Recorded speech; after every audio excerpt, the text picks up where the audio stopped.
최근 심상치 않은 코로나19 유행 증가세에 어렵게 시작한 단계적 일상 회복의 여정이 또다시 멈추는 것이 아니냐는 우려의 목소리가 곳곳에서 제기되고 있습니다. 게다가 약 2년 만에 실시된 전면 등교와 연말연시 모임 등으로 계속해서 확산 일로에 놓여 있는데요. 이에 정부는 종전과 다른 좀 더 세분화한 지표들로 코로나19 위험도 종합평가에 나선다는 계획입니다. 자세한 사항 지금 바로 알려드립니다. 우선 큰 줄기는 매주 주간평가, 4주간 단계평가, 그리고 위험도가 높은 상황에서의 긴급평가로 요약되는데요. 스텝 1. 주간평가는 직전주 일요일부터 토요일까지 일주일을 관찰, 중앙방역대책본부 정례 브리핑을 통해 매주 국내 코로나19 위험도에 대한 발표가 진행됩니다. 위험도 수준은 매우 낮음, 중간, 높음, 매우 높음 등 5단계로 구분되는데요. 그렇다면 5단계 위험도를 평가하는 기준은 뭘까요? 의료 방역 대응 지표, 코로나19 발생 지표, 예방접종 지표 등의 3개 영역과 17개 세부 지표로 나뉘는데요.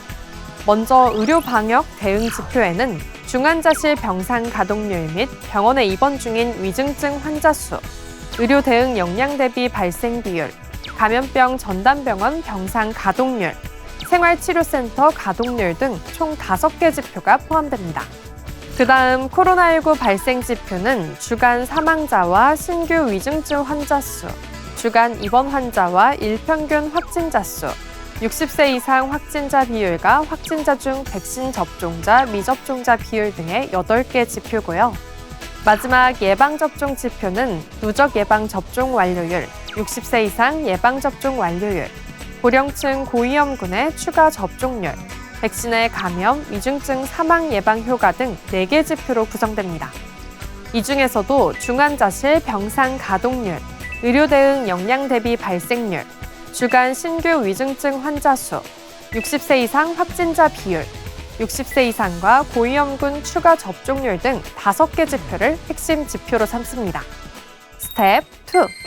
이렇게 진행된 주간 평가에 한 달치를 종합해 위험도를 평가하고 조치 계획을 마련하기 위한 단계 평가가 진행됩니다. 스텝 3. 중환자실 병상 가동률 75% 이상 등의 위험도가 높은 상황에서는 긴급 평가를 통해 종합 위험도, 주요 위험 요인, 비상계획 실시 여부와 그에 따른 조치 사항을 즉시 논의해 신속히 대응할 예정입니다.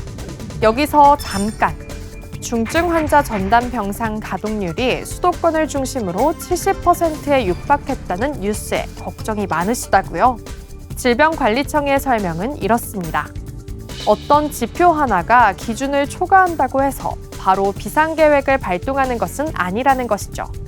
긴급평가 실시 기준으로 제시된 중환자 병상 가동률 75%는 전국 단위 가동률을 기준으로 하는 것이기 때문에 수도권 중환자도 비수도권으로 이송해 치료를 받을 수 있는 상황이라는 부연 설명입니다. 새 위험도 평가 결과를 토대로 한 일상회복의 중단 여부는 중앙재난안전대책본부가 판단하는데요.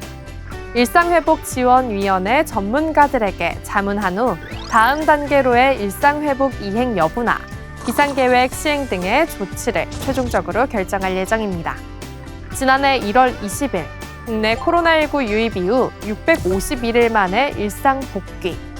향후 3주가 최대 고비가 될 전망인데요. 어렵게 살린 일상 회복의 불씨를 꺼뜨리지 않고 대한민국이 안전해질 수 있도록 국민 개개인의 적극적인 방역 동참을 부탁드립니다.